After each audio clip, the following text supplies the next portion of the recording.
On the second day after our wedding, I didn't serve dinner to my sister-in-law, who was glued to her phone, and my husband immediately slapped me in the face.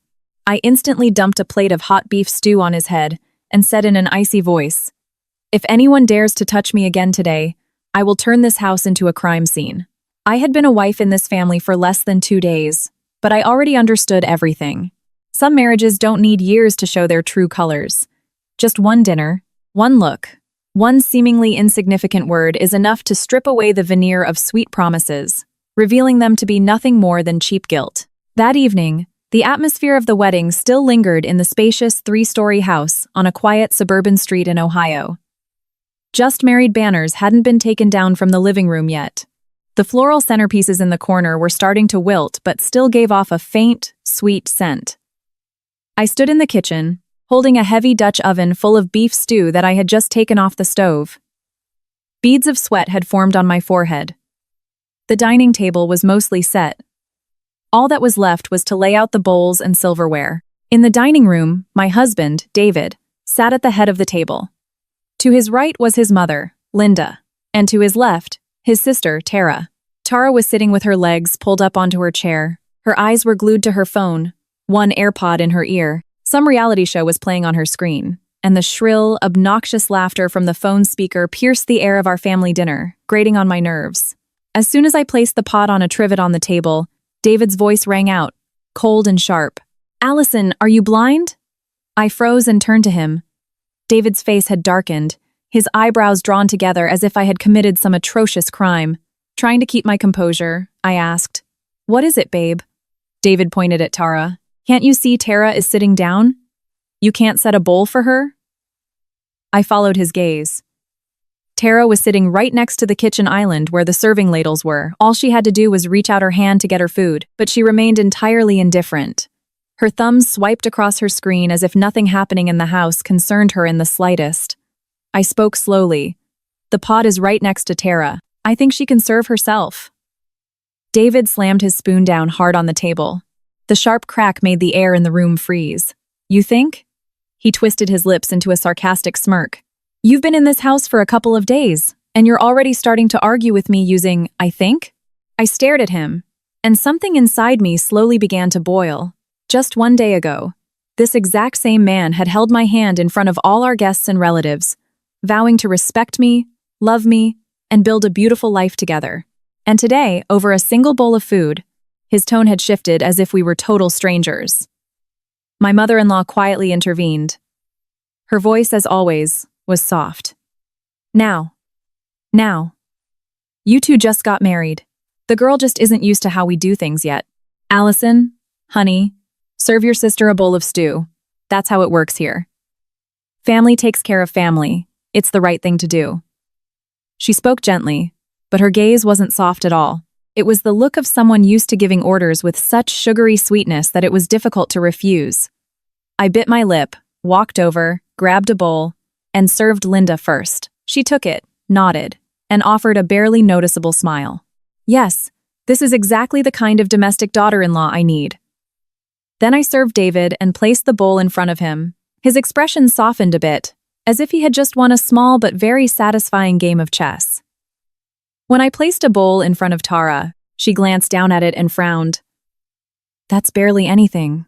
I'm starving." I looked at her. She said it so naturally, as if I had been born for the sole purpose of serving their entire family. I went back and added another half ladle to her bowl. Only then did Tara offer a condescending smile. "Thanks, wifey." But her eyes never left her phone screen. I sat down in my seat. The food in front of me was still steaming, but suddenly I felt a lump in my throat. Everyone started eating. David took a piece of beef, chewed it, and delivered his verdict. "Next time you cook, don't use so much salt." "Our family doesn't like salty food. My family doesn't like things oversalted either," I replied quietly. "Got it." A moment later, my mother-in-law spoke up again. "Allison, how many days of PTO did you take for the wedding?" 10 days, plus the weekends, so 2 full weeks, I answered. She nodded. "Well, that's not bad.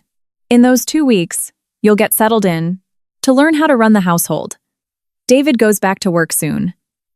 I'm not getting any younger, and Tara is still busy with grad school. All the household chores will naturally fall on your shoulders. I looked up. Yes, but when my PTO is over, I have to go back to work. My team has a major project launching. I can't be away for too long. David's spoon stopped halfway to his mouth. He looked up at me. Go back to work? I was taken aback. Yeah, we talked about this before the wedding. David scoffed.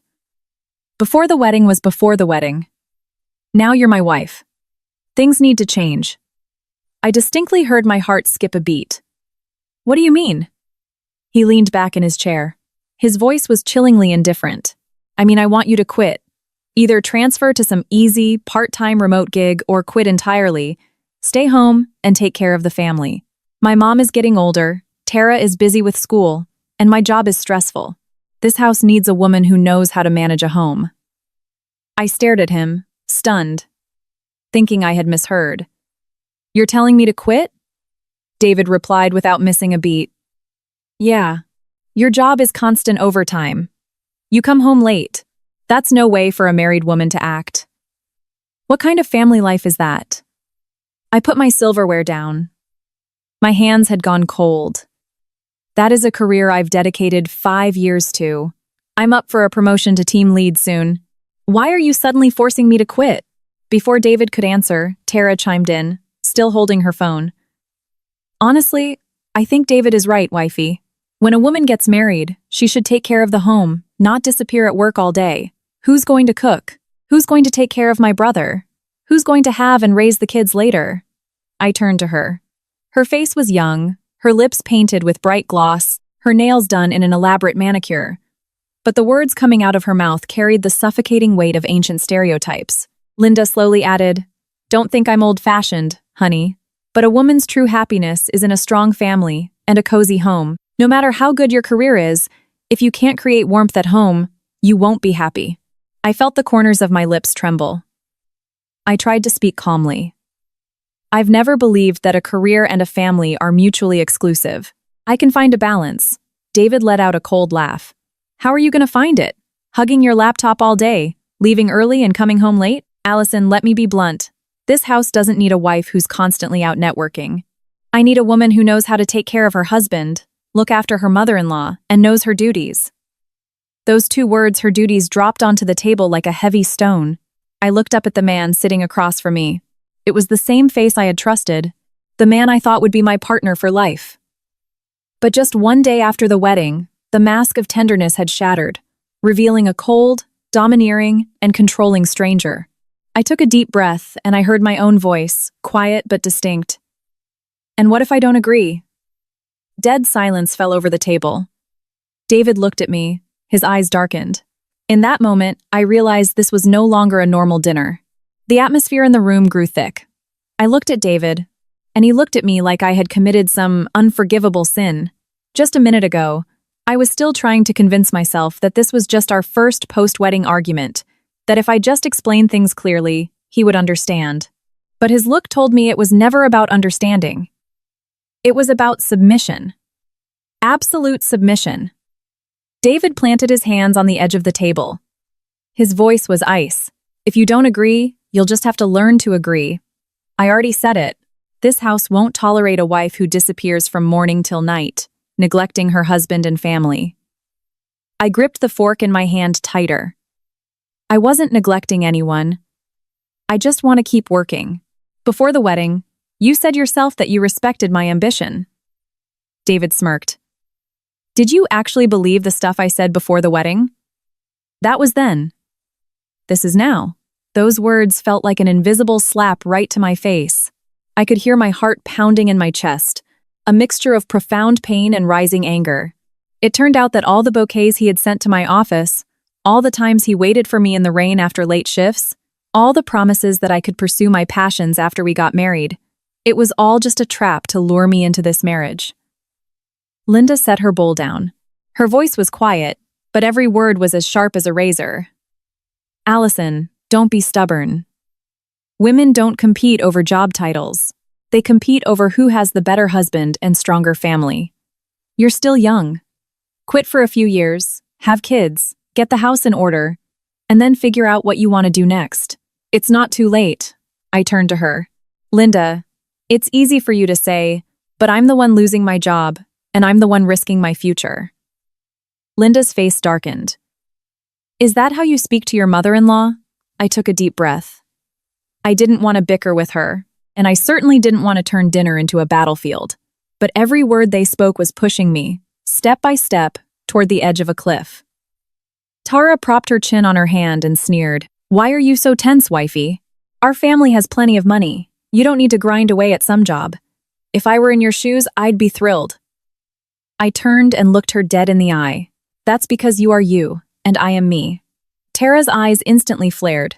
David? Did you hear what she just said to me? David sprang up. His chair flew back and slammed against the tile floor. He walked around the table and stopped right in front of me. His tall shadow loomed over me, suffocating. He spoke through gritted teeth. I'm telling you for the last time. When your PTO is over, you march into your office and hand in your notice. I've got it all planned out. You sit at home, cook, take care of my mom, and look after Tara. Then we'll deal with the kids issue. That is your job. I tilted my head back and looked him straight in the eyes. And my life? David frowned. What did you say? I repeated it, enunciating clearly. I am asking, what about my life? I studied and worked for years, built something for myself, just to turn into a live-in maid in my own house the second I got a ring on my finger? David's face twisted. I saw his jaw clench, his fist tighten. Linda hastily intervened. Quiet, kids, calm down. Allison, don't speak like that. What kind of daughter-in-law doesn't learn to run a household when she joins a family? I laughed dryly. For the first time since walking into this house, I no longer wanted to keep up the polite facade. Learning to run a household is one thing. Being forced to quit my job and letting someone else dictate my future is completely different, Linda. David leaned down close to my face. His voice choked with rage. Don't get cocky. If you won't do this the easy way, don't blame me when we do it the hard way. I stood up. The distance between us was less than a few inches. My heart was racing, but my mind was surprisingly crystal clear. I don't need it the easy way or the hard way. I need you to understand one thing. I am not someone whose life you can just schedule out however you please. Tara slammed her hand on the table. What an arrogant bitch. Second day after the wedding and she's already mouthing off to her husband and mother-in-law. Wow. Didn't we just hit the jackpot with you? I turned to her. Jackpot or not, we'll find out soon enough. Yeah? As soon as I said that, David pointed sharply at the Dutch oven. All right, you think you're so smart? Then get your ass over there, pour Tara another bowl, and then serve everyone else. I want to see how long you're going to keep being stubborn. I followed his hand. The stew was still steaming, dinner barely touched. But in my eyes, everything had changed. This was no longer a dining table. It was an arena where they were trying to break my will through petty errands, through words, through so-called family values. I spoke slowly, separating every word. Tara has hands. Linda has hands. You have hands. Nobody here is an invalid. The entire room froze. David's face turned purple. I knew I had struck his ego, which up until this moment had been relentlessly fed by the backing of his mother and sister. Linda opened her mouth to say something, but didn't make it in time. Tara jumped up and pointed a finger at me. Watch your mouth. I didn't look at her. I only looked at David, and in that moment, I clearly saw in his eyes not irritation, but the pure rage of a man accustomed to total control, facing resistance for the very first time. I realized this wasn't going to end with words. In a fraction of a second, I knew that as of this dinner, my marriage had officially plummeted off a cliff with no coming back. David stared at me point blank. His gaze felt like it was trying to burn a hole through me. I had never seen him this openly aggressive.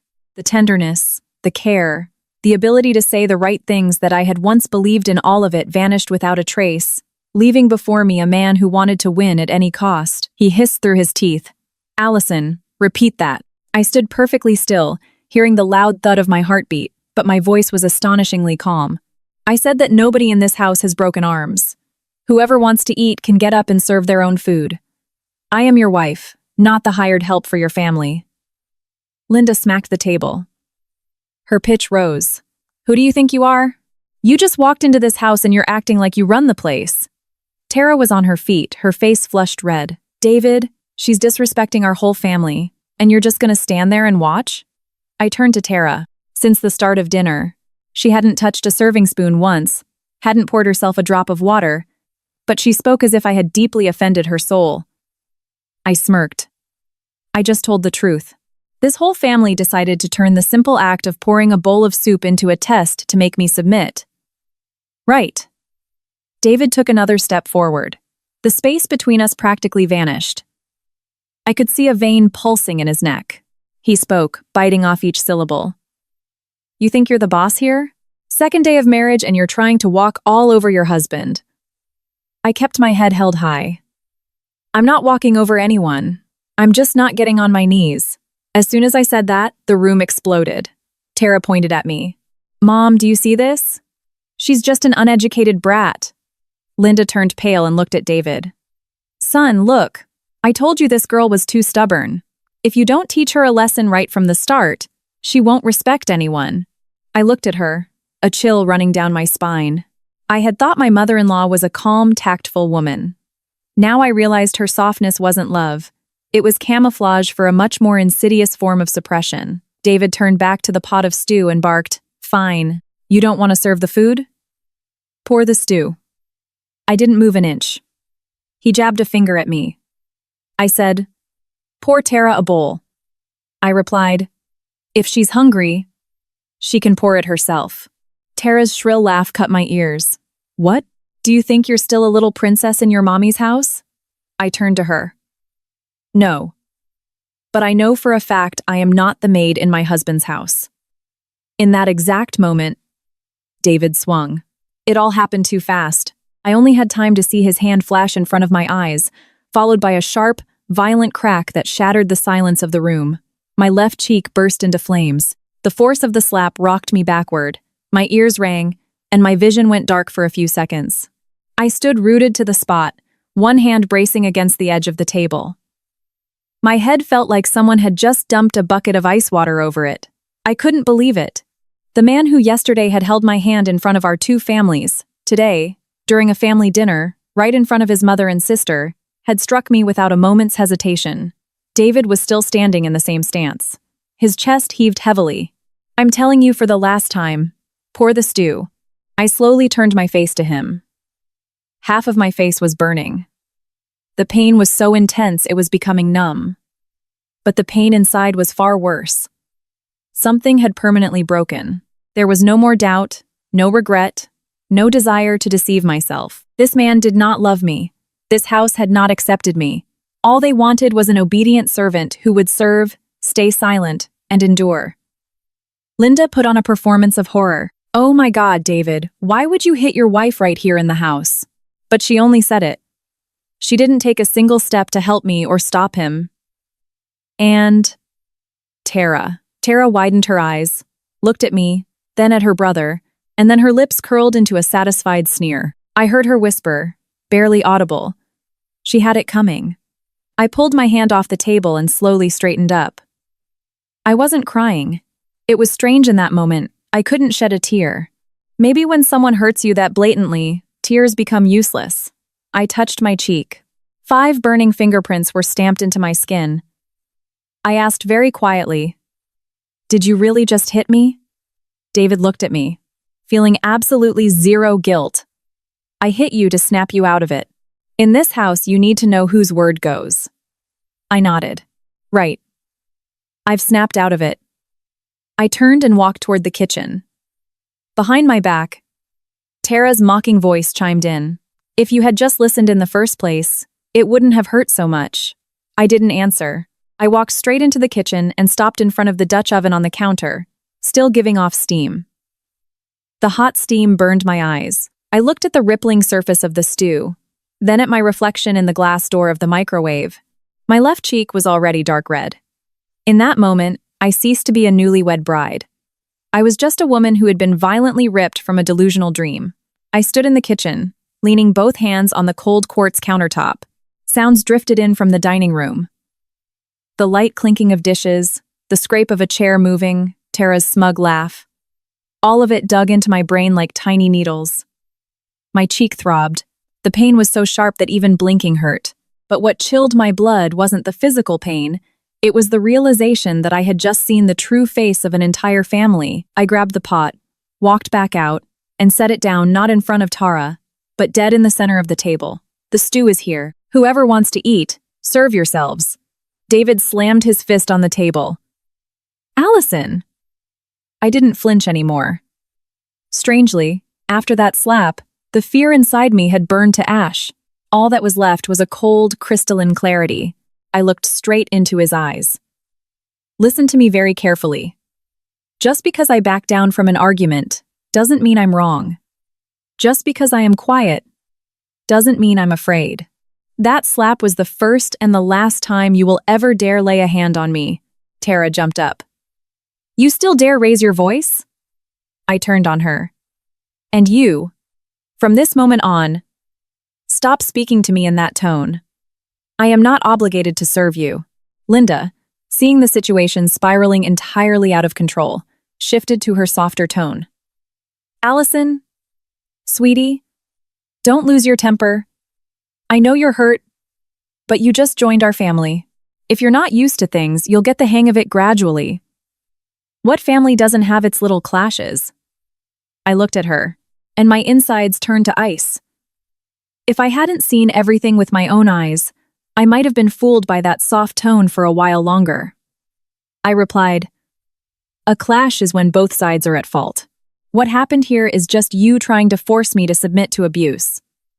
David stepped forward, clearly intending to physically intimidate me again. But this time, I took a step back, keeping my distance and locking my eyes onto his. I said clearly, do not come near me. Maybe it was my tone that made him freeze. Not because he realized he was wrong, but because he realized I was no longer the girl who had walked into his house yesterday. I pulled my chair out, sat on the edge, and took my iPhone out of my pocket. The screen lit up my palm. David frowned. What are you doing? I opened the front-facing camera. I could clearly see the 5 finger marks on my cheek. The skin was bright red and starting to swell. I snapped a photo. Then another. Tara's eyes bulged. What are you taking pictures of? Without looking up, I replied. Evidence. Dead silence filled the room. I looked up at David. Remember my face looking like this, because from this moment on, whatever you say, whatever you do to me, I will not let it pass without a trace. David's expression shifted drastically. Linda, too, could no longer maintain her calm facade. I knew that in this moment, they were finally beginning to understand that I couldn't be intimidated or silenced, and I knew exactly then. This war had just begun. After taking the photos, I locked my phone and placed it on the table. The room was tomb quiet. David stood across from me, his expression rapidly morphing from anger to bewilderment, and then settling into a grim scowl, as if he had been doused with freezing water. He probably hadn't expected me to go this far. He was used to giving orders and watching others obey. He was used to his family rushing to placate him after his outbursts. Seeing me calmly documenting his assault threw him completely off balance. Linda was the first to speak. Her voice still tried to sound gentle, but the tension was glaringly obvious.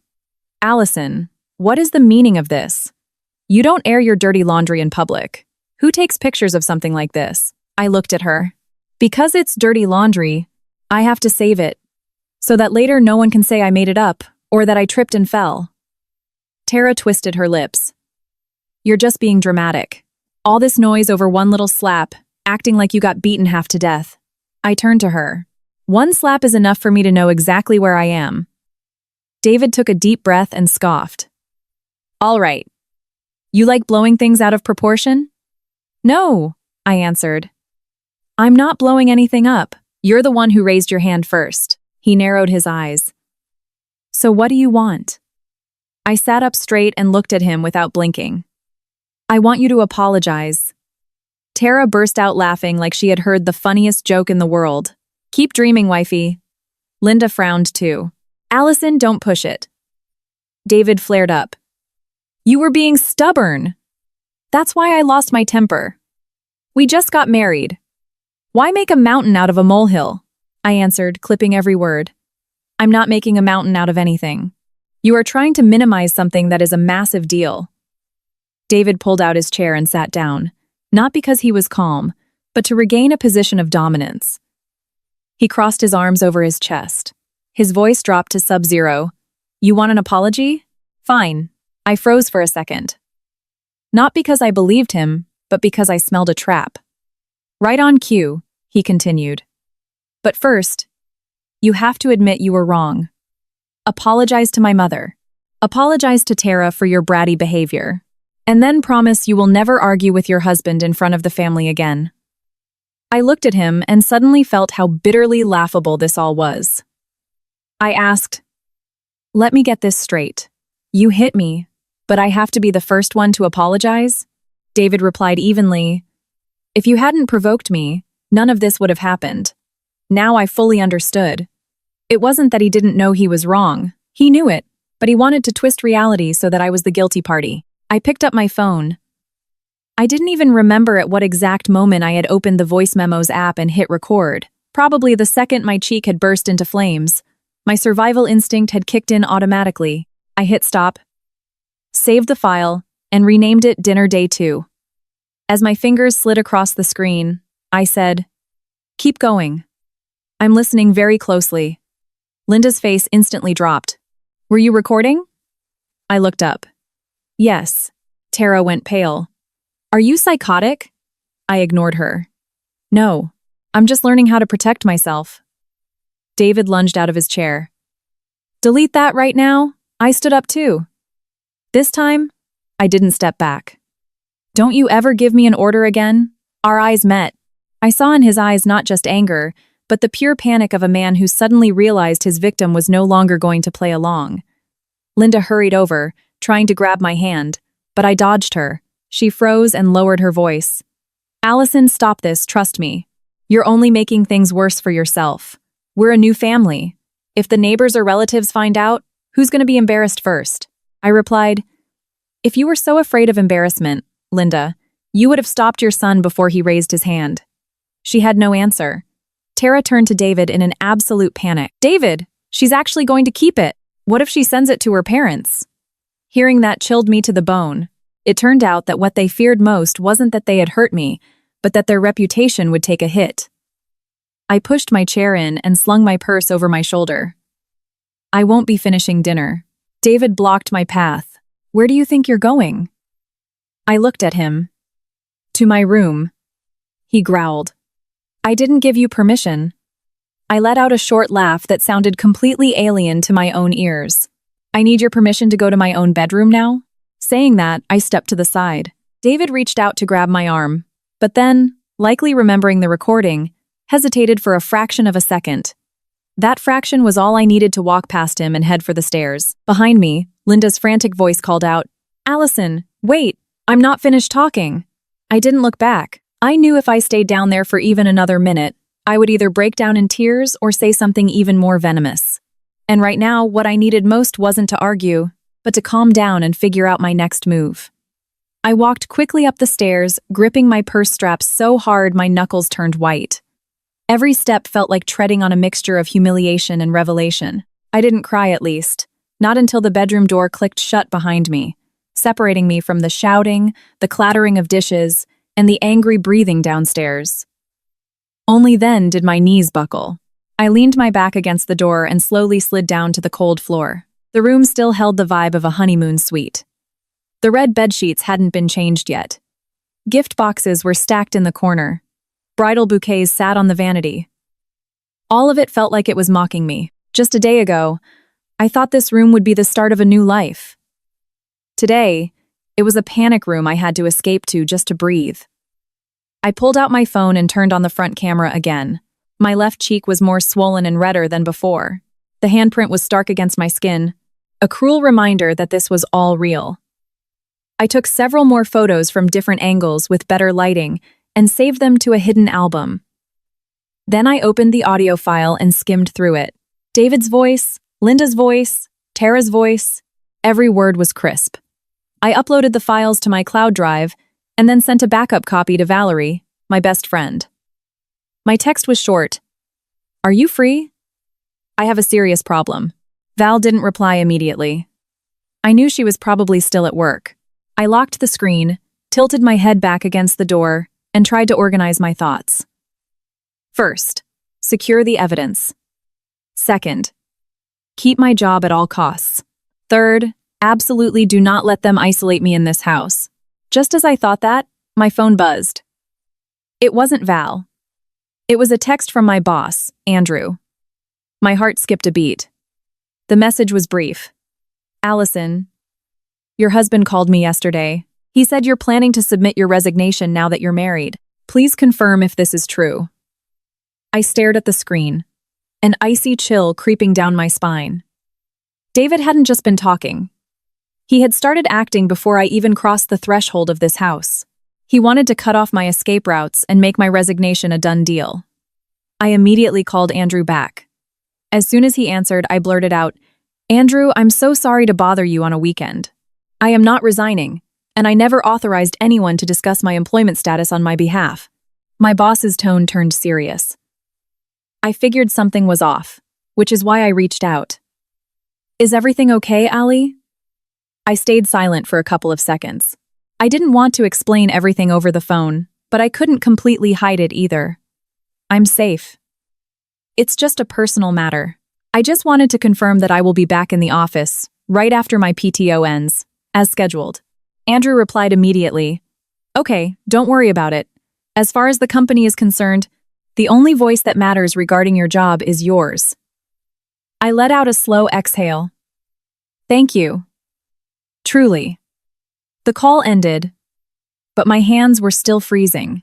If Andrew hadn't asked me today, I might not have realized just how far ahead David had planned. The more I thought about it, the tighter my throat felt. This man didn't just want to control my life. He wanted to strip away everything that allowed me to stand on my own 2 feet. Suddenly, someone pounded on the bedroom door. Allison, open up! It was David. I sat motionless. He knocked harder. I said, Open the door. I still didn't answer.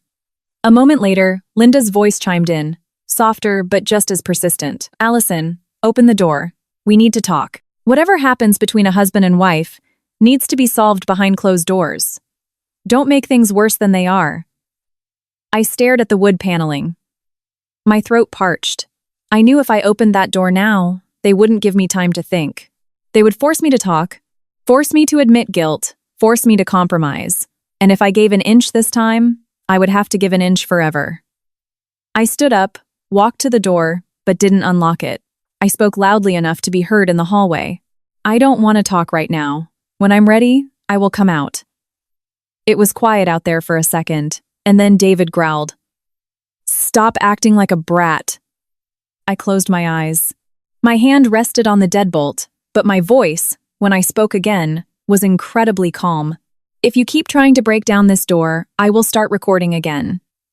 Silence fell outside the door, lasting several seconds. Then I heard David's heavy footsteps stomping away.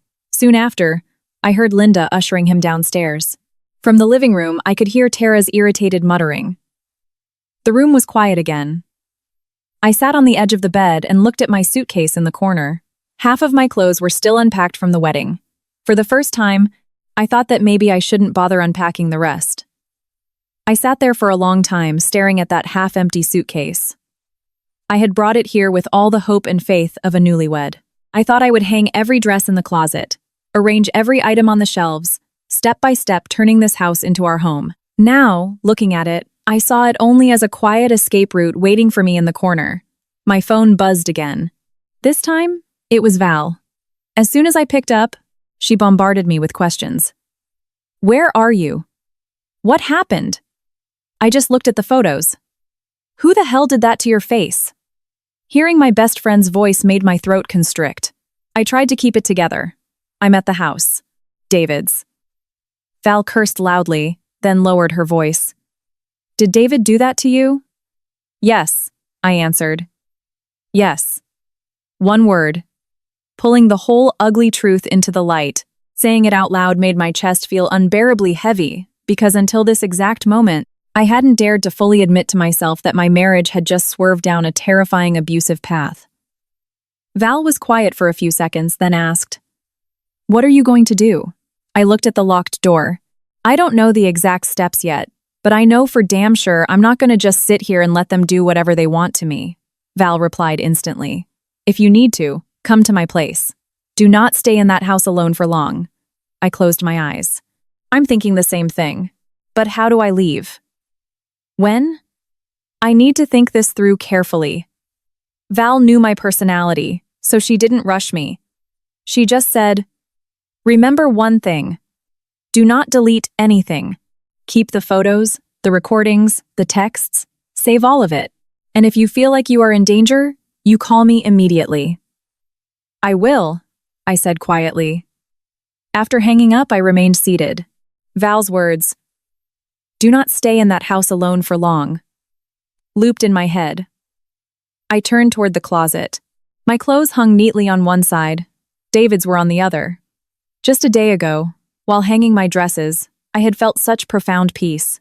I thought I was opening a new chapter, never expecting it to start with a slap and insane demands. I stood up, opened the vanity drawer, and pulled out a small folder of documents I had brought from my apartment. My passport, my social security card, my employment contract, some banking info, and personal papers. Thankfully, I was cautious by nature and always kept important documents centralized.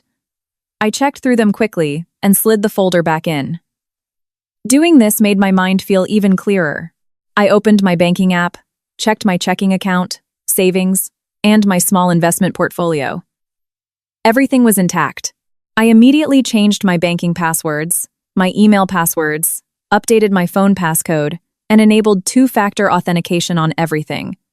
Once I finished, the tightness in my chest eased just a little. Downstairs, noise picked up again. It sounded like they had finished dinner. The scraping of chairs, running water in the sink, and then Tara shouting, "Mom, bring David his Advil later. Medicine?" I scoffed. David had struck me in the face, but he was the one the whole family was rushing to coddle. Meanwhile, my cheek was swollen, and not once the entire evening had anyone even bothered to ask if I was hurt. I sat back on the bed, pulled up the audio recording, and listened to it from start to finish. Every time I heard David's voice, I felt another layer of illusion peel away. I had thought marriage was a partnership where two people supported each other through hardship. It turned out that for him, marriage was a license to control a woman. I had just reached the part of the recording where Tara says, she had it coming, when a text popped up from my mom. "Hi, honey. FaceTime us tonight. Dad keeps asking what you guys are having for dinner." I stared at the words, and my heart physically ached. If my mom saw my face, she would know instantly that something was horribly wrong. I didn't want my parents to know right this second. Not because I was protecting my husband's family, but because I needed a solid plan before I told them. If my parents panicked, they might make a scene, and I needed to handle this strategically. I texted back, "Mom, I'm super exhausted tonight. I'll call you guys tomorrow." She replied almost instantly, "Okay, rest up, sweetheart. If you need anything, just tell me." Looking at that text, my eyes burned. Through that entire dinner, I had held it together, been so iron-willed that it felt like all my emotions had been burned out of me. But just one word of care from my mom made my nose sting. I tilted my head back, took a deep breath, and forced the tears away. Now was not the time to be weak. If I wanted to get out of here with my dignity intact, I had to be smarter and calmer than all three of them combined. Suddenly, very quiet footsteps approached in the hallway. Not David's heavy tread, and not Linda's either. I held my breath and listened. Then a voice, quiet but dripping with venom, hissed through the door. "Think you're a big shot, huh?" It was Tara. I sat still, ignoring her. She stood there for a few more seconds. "Women like you get cured real fast in this house." Her footsteps padded away down the stairs. I stared at the closed door, my blood running cold. They weren't even remotely considering apologizing or fixing their mistake. All they were thinking about was how to force me to submit, which meant I couldn't afford a single ounce of softness. I reached out, pulled the suitcase toward the bed, and quietly unzipped it. The heartbreakingly familiar scent of clean laundry and fabric softener hit my nose. Just a day ago, I had folded every item by hand, carefully separating my loungewear from my work clothes, and picking out outfits for upcoming family visits. I thought I was packing for a new life. Now, I was packing for an escape. I didn't pack everything. I selected only the absolute essentials and rolled them as compactly as possible. A few sets of work clothes, one comfortable outfit for traveling, the folder with my documents, my phone charger, basic toiletries, and my meds.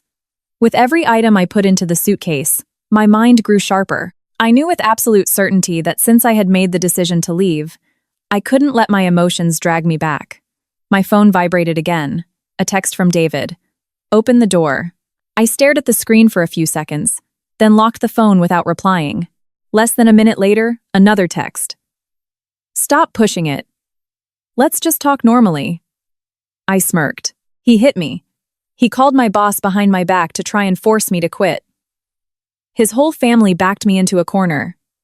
And now I was the one pushing it. In their eyes, any resistance from me was too much. I didn't reply. I opened the Notes app and quickly typed out an action plan. 1. Preserve all evidence. 2. Do not show emotion to David's family. 3. Leave the house at the first safe opportunity tomorrow morning. 4. Coordinate with Val. 5. Find a lawyer if it gets worse. I reread the lines and hit save. I knew I had to treat this like a critical project at work, not letting personal hurt ruin the execution. In this war, any sign of weakness would just be an invitation for them to press harder. There was another knock on the door. This time, it was Linda. Allison, honey. I brought you some ice and ointment for your face. I looked at the door, feeling nothing but bitterness. If she actually cared about me, she would have stopped her son from the start. Offering ice now was just her way of trying to look like the good guy so she could later claim she tried to take care of me. I spoke through the door. I don't need it. Thank you. Linda was quiet for a moment, then said, Whatever happened, you are our daughter-in-law. Let's just sit down and talk peacefully. I know you're in shock, but a married woman needs to learn how to compromise a little bit to keep the peace in the home. I closed my eyes, gripping my phone. Compromise. Compromise on words, compromise on my career, compromise on getting slapped. How much was I supposed to compromise? I spoke quietly, but distinctly. If you really want peace in the home, Linda, you should teach David to keep his hands to himself. Silence fell in the hallway. A moment later, I heard Linda's footsteps slowly retreating. I sat there for a bit, then got up and went into the attached master bathroom. In the mirror, my left cheek had turned a dark, bruised red. The area along my cheekbone was visibly swollen. I pressed a cold, wet washcloth against it. Every touch sent a sharp spike of pain through my face. But that pain kept me intensely sober. It reminded me that what happened today couldn't be fixed with half-assed apologies. I went back to the bedroom, and the second I sat down, Val tried to FaceTime me. I declined and texted her. My face is swollen. Let's just text. She replied instantly. Can you get out tonight? I typed back. Yes, but not right this second. Val, when you're ready, say the word. I'll drive over, or I'll call you an Uber. I stared at the screen, feeling a tiny bit of warmth. In the middle of this nightmare, at least I had someone in my corner. I replied, okay. Then I opened my contacts and found the number of an old acquaintance, Nick. He was married to my cousin and used to practice corporate law. I didn't call him, just stared at his name and made a mental note. If things escalate, I'm going to need someone who knows the law. At that moment, a loud shout from David echoed from downstairs. He was obviously furious at his mother and sister for failing to make me cave. The sound of something being slammed onto a counter. Tara making excuses. Linda's hushed, placating voice. It all blended into a heavy, oppressive drone. I sat in the room listening, my soul feeling like a block of ice. Less than 48 hours ago, I thought this place would be where I started my future. Now, just hearing their voices made me feel so suffocated I wanted to run. I double-checked the deadbolt and shoved my packed suitcase under the edge of the bed. I put my remaining essential documents and valuables into my tote bag. After that, I put my phone on silent, allowing only calls from Val, my parents, and Andrew to ring through.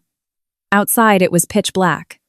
The yellow glow from the streetlights spilled into the room. I sat on the bed looking at my 2 packed bags and suddenly felt a bizarre sense of peace. The panic from earlier in the day was gone. The hand-trembling shock had vanished. In its place was a dry, cold resolve. I knew I had started walking away from this marriage the exact second I pulled that suitcase out of the closet. And I knew tomorrow morning was not going to be easy. I barely slept that night. I lay on my side on the very edge of the king-sized bed, eyes wide open, staring at the ceiling, listening to every creak and groan of the house I had called my home just yesterday. A door closing downstairs, David's heavy footsteps pacing, Linda's frantic whispering. I couldn't make out the words, but it was obvious they were talking about me. I didn't care what they were saying. I just knew that after that slap, we were officially on opposite sides of a war. Around 11 p.m., my phone screen lit up. David again. Come downstairs tomorrow morning and we will have a normal talk with my mom. I stared at the text for a long time, then turned off the screen. Normal. A man who had just assaulted his wife and plotted to sabotage her career was now using that word like he was the voice of reason. I didn't reply. I knew that the more I engaged, the higher the risk of being dragged into their toxic, anger-fueled games. I rolled over, pulled a small notepad out of my purse, and jotted down a timeline. Time of the incident, what dinner was, the exact words spoken before the slap, who said what afterward. I didn't want to forget a single detail. Maybe I would need it, maybe I wouldn't, but I had to document it. I closed the notebook. Outside, the suburban street was dead quiet. The street lamp cast a dull yellow beam onto the opposite wall. I looked at that light, feeling hollow. Just a day ago, I had dreamed of quiet evenings, coming home from work to someone who loved me, building a family on kindness. Now, all that was left inside me was hypervigilance. I managed to doze off around dawn. Just after 6:00 a.m., a knock on the door woke me up. Allison, time to get up, honey. Come down for breakfast, let's talk. It was Linda. I sat up, checked the time, and looked at my bags. There was no hesitation left in me. I knew that when I went downstairs today, it wouldn't be to make peace. It would be to listen to their demands and then make my own exit. I changed into a simple pair of jeans and a sweater, pulled my hair into a tight ponytail, and looked in the mirror at my left cheek. The bruise was still very visible, though slightly faded at the edges. I applied a thin layer of concealer, but it couldn't fully hide the shape of the hand. Ultimately, I wiped it off and just put on a blue surgical mask.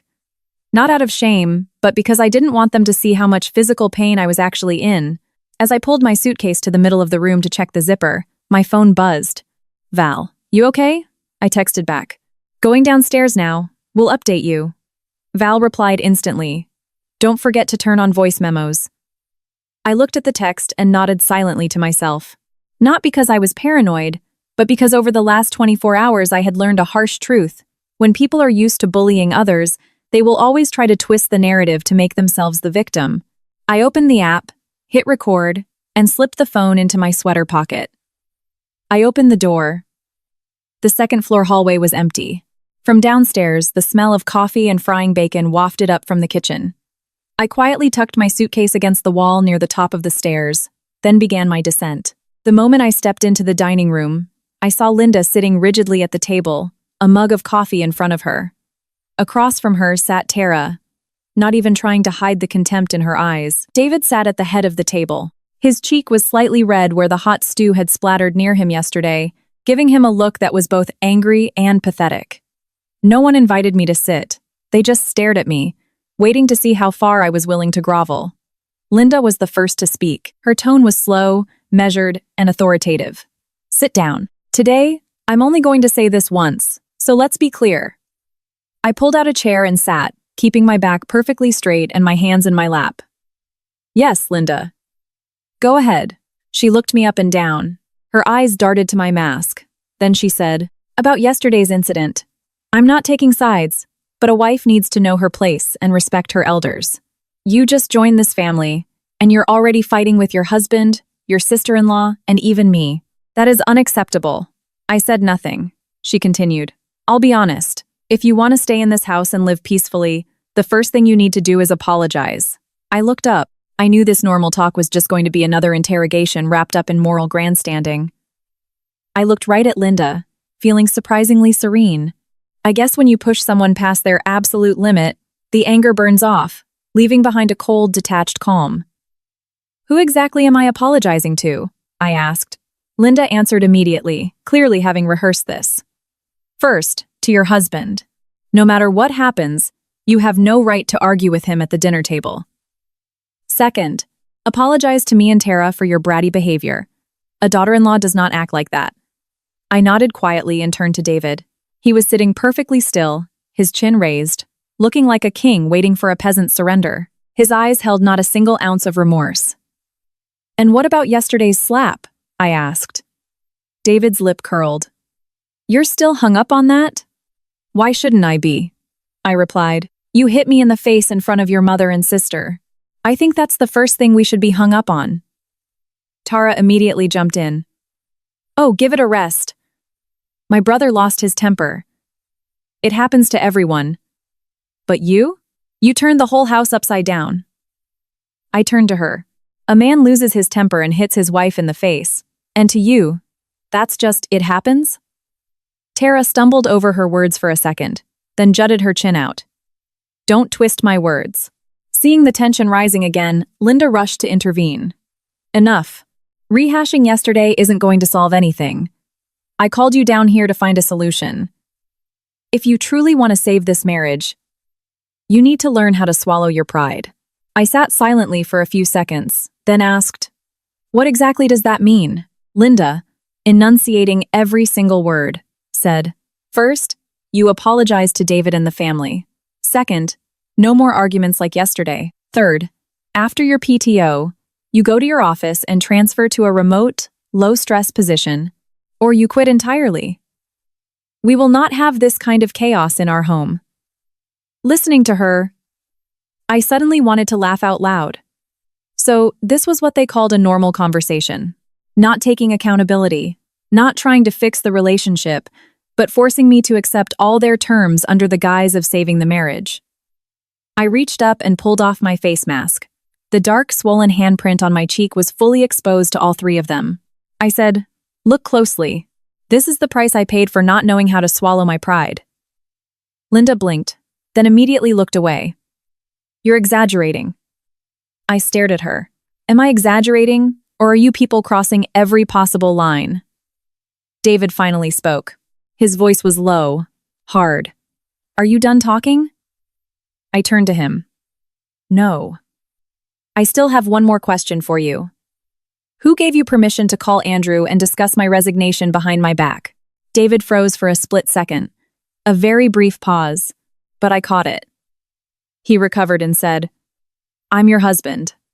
I see what's best for this family, and I act on it. Best for the family? Or best for controlling me? The room went dead silent. Linda quickly interjected. How can you say that? Your husband is looking out for you, and you're treating him like a suspect. I looked right at her. If he was really looking out for me, he wouldn't have done it in secret before the wedding even happened. Tara stared at David with her mouth open. Clearly, she hadn't known about the phone call. David's face darkened further. He slammed his hand on the table. What the hell is it that you want? I answered instantly, without a second of hesitation. I want respect. David scoffed loudly. Respect? After the way you acted yesterday, you're demanding respect? I spoke slowly. Respect isn't something reserved only for people who know how to bow their heads. Those words shut them all up. I pushed my chair back and stood up. Linda asked, suddenly alarmed, where are you going? I think this conversation is over, I said. David shot up from his chair. Sit your ass back down. Nobody told you you could leave. I looked at him. My voice was eerily steady. You're mistaken. The moment you laid a hand on me, you lost the right to decide whether I sit or stand, stay or go. Saying that, I turned on my heel and walked toward the stairs. Behind me, I heard Linda shouting, Tara complaining, and the loud crash of David kicking his chair over. But I didn't look back. I knew that if I hesitated even for a second, they would try to surround me again, and my mind was already made up. I wasn't going to stick around waiting for the second slap. I walked straight upstairs to the bedroom and closed the door, though I didn't lock it immediately. My hands were steady, but my heart was pounding so hard it felt like it was trying to crack my ribs. Downstairs, David's voice was getting louder. He was in an absolute blind rage. I understood the feeling. A man who is used to crushing people, used to total obedience, has a very hard time accepting it when someone dares to stand in front of him with a straight spine. I turned and looked at the suitcase. I had packed everything important last night. Clothes, documents, cash, chargers, laptop, essentials. There was only one thing left to decide.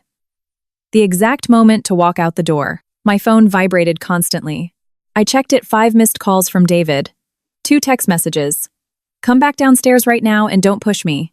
I read them, turned off the screen, and sent Val a quick text. I'm leaving now. Val called me almost instantly. I picked up, keeping my voice low. I'm heading out the door in a minute. Are you alone? Val asked quickly. Should I call the Uber? I grabbed the handle of my suitcase. Yes. Call it, please. Tell them to wait at the entrance to the cul-de-sac, about 50 yards from the house. I don't want to stand right at the driveway. Val didn't ask questions. Done. Car will be there in 5 minutes. Driver is Jorge White Camry. Sending you the plates now. Got it, I whispered, and hung up. Right at that moment, hurried footsteps pounded up the stairs. David hit the bedroom door with his fist. Allison. Open up. I took a deep breath, slung my tote bag over my shoulder, and calmly turned the deadbolt from the inside. David's voice grew sharper. I'm telling you for the last time. Open the door and we will talk. I stood perfectly still in the middle of the room, not answering. Linda's voice joined in. Allison, honey, don't make a scene. Let's just discuss this calmly. I stared at the door, feeling zero hesitation in my chest. Since yesterday, I had heard way too many of those phrases. Discuss calmly. Don't make a scene. A woman should compromise. But those words were never used to stop the person who raised his hand. They were only ever used to silence the victim. I'm leaving, I said through the door. For a second, it was dead silent out there. Then David roared, You wouldn't dare! I don't dare stay, I replied. That's the truth. He started pounding harder on the door. The wood rattled in the frame. I took a step back. Unconsciously gripping the strap of my tote, David hissed through his teeth. If you walk out of this house, don't even think about coming back. I smiled, even though he couldn't see it. Don't worry, I wasn't planning on it. Those words were like gasoline on a fire. I clearly heard him curse, followed by Tara's shrill voice. David, she's bluffing. If she's so brave, let her leave. Linda was panicking. Kids, enough. The neighbors will hear. I checked my phone. Val's text. Car is there. I looked at the clock, then at the window. This bedroom was on the 2nd floor, but there was a back staircase at the end of the hall that led down to the mudroom and out to the patio. It was rarely used, since everyone used the main foyer. I didn't need to risk a confrontation. I just needed to wait for their attention to slip. I rolled my suitcase to the door and waited a few seconds. The argument outside the door started moving toward the top of the main stairs. It sounded like Linda was trying to physically pull David downstairs to keep him from making too much noise. In that exact moment, I quietly flipped the deadbolt and cracked the door open. The hallway in my direction was empty. I didn't hesitate. Suitcase in one hand, tote bag in the other. I stepped out, pulled the door shut behind me, and practically sprinted down the back staircase. My steps were fast, but sure. When I reached the patio door, I paused for a second, listening. The shouting was still coming from the main living room. Nobody had noticed. I unlocked the back door, slipped out, and rolled my suitcase down the side path toward the street. The crisp morning air hit my face, cool and incredibly light, just a few dozen seconds outside of that house, and I already felt the crushing weight lift off my chest. I walked quickly to the end of the cul-de-sac. The white Camry was already idling there. The driver rolled down the window. Allison? I nodded. Yes. Can you pop the trunk, please? The second I loaded my suitcase into the trunk, my phone started ringing. It was David. I stared at the screen, didn't answer, and sent it straight to voicemail. Then another call, and another. I blocked his number right then and there. Sliding into the back seat, I turned around and looked down the street, leading to the house where I had been a wife for less than 2 days. It was perfectly quiet outside. Nobody driving by would ever guess what had just happened in there. I adjusted my mask, leaned back against the headrest, and slowly exhaled. The car pulled away. I knew that from this moment on, I was no longer their newlywed daughter-in-law. I was just a woman who had pulled herself out of the biggest mistake of her life. The car merged out of the quiet subdivision and into the morning commuter traffic. I sat in the back, my hands still ice-cold even though the sun was shining brightly. The phone in my pocket vibrated relentlessly. Even though I had blocked David, unknown numbers were calling me. I didn't need to guess who it was. This family wasn't going to let me go that easily. Not because they loved me, but because they couldn't stomach the fact that someone dared to escape their control.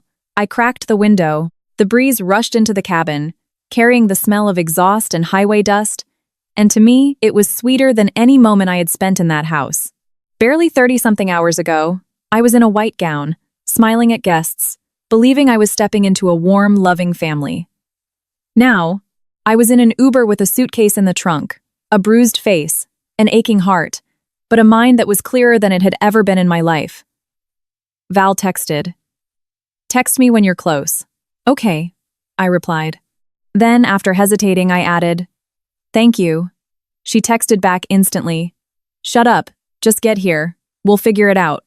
Looking at those words, my nose stung again. Sometimes, a simple sentence from a friend is all it takes to remind you that you aren't alone in the worst moment of your life. 20 minutes later, the Uber pulled up to the high-rise downtown where Val lived. I grabbed my suitcase from the trunk and looked up toward her floor. Val was already waiting for me in the lobby. When she saw me, she ran over and wrapped her arms tightly around me without asking a single question. I froze for a second, then slowly hugged her back. I hadn't cried since yesterday evening, not because I was stronger than usual, but because I was terrified that if I started, I wouldn't be able to stop. But now, burying my face in my best friend's shoulder, I felt the lump rise in my throat. Val pulled back slightly, looked at my masked face, and pulled the edge of it down just enough to see the bruise. She hissed through her teeth. "He did that to you?" I nodded. Her eyes turned red with fury. "That piece of shit. Let's just go upstairs," I said quietly. Val's apartment was small but cozy and incredibly neat. The second we walked in, it felt like a massive boulder had been lifted off my back. Val dragged my suitcase into the guest room and said, "You stay here as long as you need." I sat on the edge of the bed, looking around the bright room with its clean sheets and the little desk by the window. Suddenly, the adrenaline crashed. I had actually gotten out. Val brought me a glass of warm water and sat across from me. "All right. Tell me everything from the beginning." I stayed quiet for a few seconds, then started talking. I told her about the dinner, how they tried to force me to wait on Tara, how David demanded I quit my job, how he had already called Andrew, and the slap in front of the entire family. I told her how Linda used her sugary sweet voice to demand an apology, how David tried to kick the door down, and how they waited for me this morning, expecting me to bow my head like a guilty child. Val listened without interrupting, her fists clenching tighter and tighter. When I finished, I showed her the photos, played the audio recording, and showed her the texts from my boss. Val took it all in, then looked up at me. "Are you going to file for divorce?" I didn't answer right away. I looked out the window, where the morning sun was casting a thin strip of light across the hardwood floor. Just 30 hours ago, I was a bride. Now, I had to think about the word divorce. It was bitter, but surprisingly, I didn't hesitate. "Yes," I said. "I can never go back there." Val nodded firmly. "Good. Absolutely do not go back. But we have to do this smart. You have evidence. Now we need a lawyer." I remembered the contact I had saved last night. "I agree. I'm going to call Nick first and get a referral for a good family law attorney." "Have you told your parents yet?" Val asked. I shook my head. No, I couldn't bring myself to do it while I was in that house. I was scared they would panic, drive over there, make a huge scene, and it would just make things worse for me. Val sighed. "You have to tell them, but maybe tonight, when you've calmed down a bit. Right now, priority number 1, rest and eat something. We'll organize everything tonight." I nodded. I really did need to gather my strength not to mourn a failed marriage, but to make sure my next steps were bulletproof. My phone buzzed again. Another unknown number calling. I watched it ring for a few seconds, then sent it to voicemail. Less than 30 seconds later, a text popped up. Wow, Allison, great job. If you had the guts to walk out, don't come crying when our family ruins your life. It was Tara. I read it and actually smiled. Even now, they thought threats were the best way to drag me back. I took a screenshot, saved it to my evidence folder, and blocked that number too. Val looked at me. Who was it? My soon-to-be ex-sister-in-law, I replied, saying that, for the first time since yesterday, I felt like I had the energy to smile. But I also knew perfectly well that walking out of that house was only step one. There was a long road ahead, and that family wasn't going to surrender easily. That afternoon, after forcing down a bowl of pasta Val made, I sat at the small desk by the window. I laid out all the photos, audio files, screenshots, and my timeline to review everything one more time. The more I organized the data, the clearer my head became.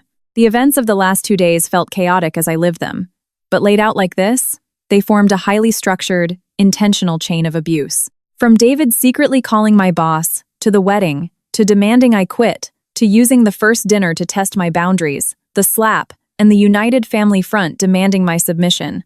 None of it was spontaneous. I had just been blinded by nice packaging. Val sat across from me, helping me write out the timeline on a legal pad. Do you have a copy of your marriage license? She asked. Yeah, it's in my folder, I said. Perfect, she said. ID, employment contract, bank statements, texts, audio, injury photos. Group it all. The more detailed, the better. I pulled the folder from my tote bag and started arranging the documents on the desk.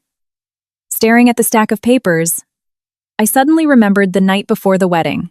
My mom had sat next to me and said, "Honey, when you get married, always make sure you are looking out for yourself first." I had laughed then, thinking she was just being an overly anxious mother. Only now, sitting here bruised and hiding, did I realize that you only truly understand your parents' warnings when you're the one bleeding. I picked up my phone and dialed Nick's number. It rang for a while before he answered. Nick? It's Allison, your wife's cousin. He sounded surprised. Oh, hey, Ali. What's going on? I exchanged a look with Val and got straight to the point. Nick, I need legal advice regarding a marriage and divorce procedures. It's a pretty urgent situation. Nick paused for a second, his lawyer instincts kicking in. If it's urgent, give me the short version. I gave him the bullet points. I just got married.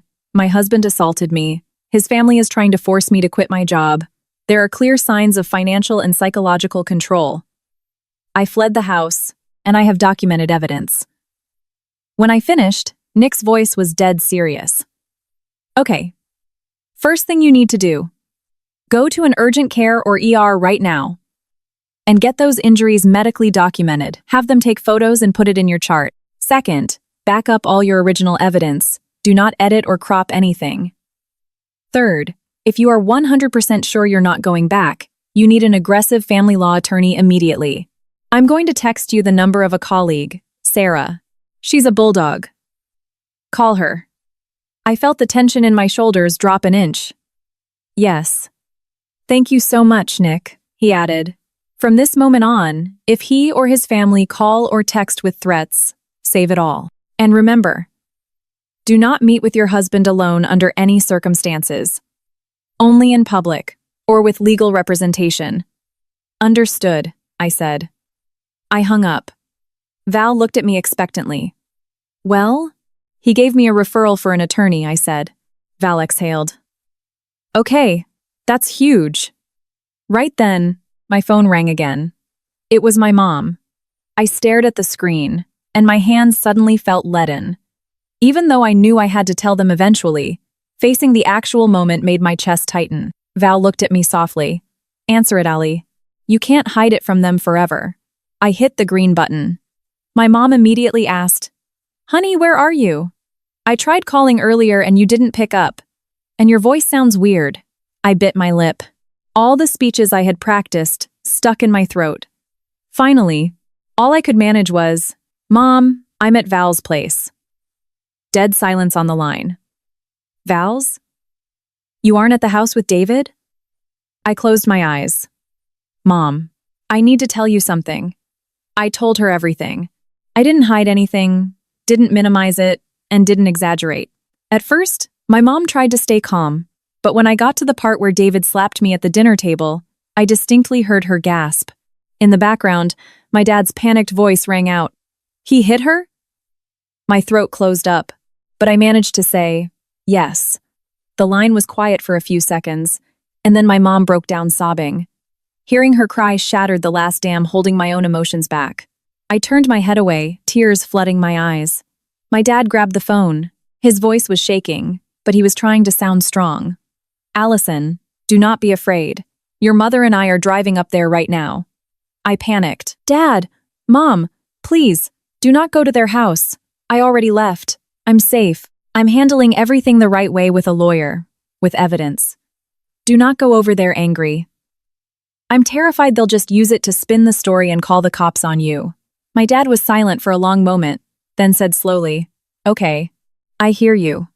But remember one thing. Our family isn't afraid of anybody. You do not have to endure being humiliated. The tears finally spilled over my cheeks. After that call, I sat quietly for a long time. Val didn't say a word, just slid a fresh cup of tea in front of me. I knew that from this moment on, all my bridges back to that life were burned. And truthfully, I didn't want to go back anyway. The next morning, I woke up very early, probably because my body had been running on pure adrenaline for days. Despite being exhausted, I couldn't sleep deeply. The early morning sun cut through the blinds in Val's apartment, casting bright strips across the floor. I sat on the edge of the bed and quietly touched my left cheek.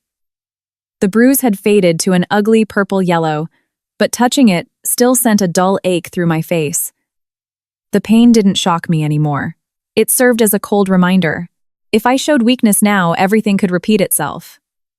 Val was already up, moving around in the kitchen. Hearing my footsteps, she turned around. I made oatmeal. Eat, and then we're going straight to urgent care. I nodded. We sat across from each other at the small island, barely talking. Sometimes friendship doesn't require words. A hot bowl of oatmeal on the hardest morning of your life is enough to make you feel supported.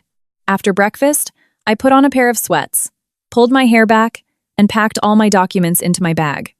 Before leaving, I checked my phone. Several new missed calls from unknown numbers, and one new text from David, sent from a different number. If you have a shred of common sense left, come back and let's talk like adults. Don't push this to the extreme. I stared at the screen, took a screenshot, and moved it to the evidence folder. His words sounded calm, but I understood perfectly well that it wasn't a peace offering. It was the tone of a man who still firmly believed he had the right to dictate my boundaries. The urgent care clinic was busy that morning. Nurses calling out names, the squeak of rubber soles on linoleum, the low hum of the waiting room TV, it all blended into a mundane background noise. I sat in a plastic chair, gripping my tote bag tightly, suddenly feeling an overwhelming wave of exhaustion. Just a few days ago, I was busy picking out catering options, finalizing the seating chart, and daydreaming about the honeymoon to Hawaii we had to postpone. Now, I was sitting in a clinic waiting room, waiting to get a medical report for a domestic violence assault by my husband. When the physician assistant asked me how the injury happened, I paused for a second, then said, "My husband hit me." Saying that sentence out loud to a stranger was excruciating, but oddly, right after the words left my mouth, I felt a massive weight lift. Admitting the truth is the first step to never being manipulated again. After the exam, the PA documented a soft tissue contusion to the left zygomatic region, accompanied by swelling, and recommended follow-up care. I held the discharge papers in my hand, reading every word, feeling ice cold. It was all documented. Logged in a medical chart, signed by a professional. From this moment on, no one could gaslight me into believing I tripped and fell. Walking out of the clinic, I texted Nick. A few minutes later, he replied, confirming I should call Sarah. "Tell her I sent you," he wrote. I called immediately. The woman who answered had a sharp, no-nonsense voice. After listening to my summary, Sarah booked me for a consultation at her office that same afternoon. She was brief. "Bring every piece of documentation and evidence you have. If things are exactly as you say they are, The faster we file, the better. I understand, I said. After hanging up, I stood by the clinic doors for a long time. The flow of people hurried past me. Everyone had their own story. My story, which just days ago was a loud, happy wedding reception, had mutated into a police-ready medical report and a meeting with a divorce attorney. It happened so fast it felt like a hallucination. Val stood next to me and quietly asked, "How are you holding up?" I looked at the paperwork in my hand and said, "I'm okay. At least now I know for a fact I'm doing the right thing." That afternoon, we arrived at Sarah's office. It was a modern, quiet space downtown. I sat across from her, pulling items out of my tote one by one. The photos of my bruised face, the audio file on a flash drive, the printed text screenshots, the medical report, and the email chain, with Andrew confirming David's interference with my job. Sarah studied everything meticulously, occasionally asking quick, surgical questions to verify the timeline. Finally, she stacked the papers neatly and looked me dead in the eye. "You did the absolute right thing by leaving the second you did. When a marriage starts with physical violence and overt coercion like this, any attempt at reconciliation will only tighten the abuser's control." I sat quietly, absorbing her words. She continued, "If you are entirely committed to ending this, we will prepare the divorce filing. The most important thing for you right now is to not fall for any of their guilt trips, delayed apologies, or pressure." I asked, "What if they start harassing my parents or show up at my office?" Sarah replied without missing a beat, "Let them. It's actually better for your case if they continue to harass you, provided you document every single instance. From this second forward, you do not communicate with him. All contact goes through me." I nodded. When we walked out of the law office, it was late afternoon. The wind coming off the street was warm and dusty. But my head felt completely clear. Not because everything was magically fixed, but because for the first time since that slap, I no longer felt like debris being swept away in a hurricane. I had a plan, I had evidence, I had legal counsel, and I had my best friend and parents standing behind me. If that family still thought I was going to crawl back and play the obedient, traditional wife, they had deeply miscalculated the moment I got into that Uber. 3 weeks later, the divorce petition was officially filed. I was sitting in Sarah's office, looking at my case file, which was getting thicker by the day. It felt like I was looking at the wreckage left behind by a tornado that had ripped through my life. The photos of the bruise, the medical chart, the recording of that horrific dinner, the threatening texts from Tara, the demanding voicemails from David, and the proof of his attempt to sabotage my career. Grouped together, they weren't just isolated incidents, they painted an undeniable picture of a marriage that was a catastrophic trap from day one. David's family didn't sit quietly. At first, David called endlessly from spoofed numbers. When I ignored him, he texted, "I lost my temper. I'm sorry. Stop blowing this up into a scandal. Let's just go to counseling and fix this like a family." When my silence persisted, his tone reverted to toxic. "You think a couple of recordings and pictures means you can do whatever you want? You're dragging this out. Don't blame me when you lose everything." I read it all, screenshotted it, and forwarded it to Sarah. One day, Linda actually managed to get my mom on the phone. She cried and played the victim, complaining that I was a disrespectful brat, that I abandoned my husband, that I ruined her son's life, and that filing for divorce so soon was bringing shame on both our families.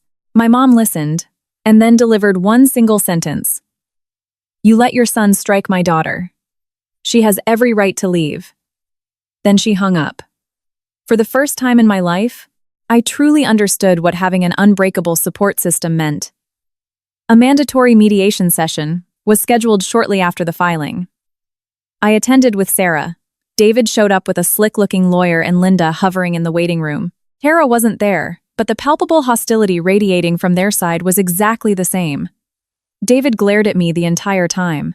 His eyes were full of resentment and entitlement. He probably couldn't fathom how the woman who had smiled so brightly at him at the altar was now sitting across from him in a conference room, staring back with eyes made of ice. The mediator asked if there was any chance of reconciliation.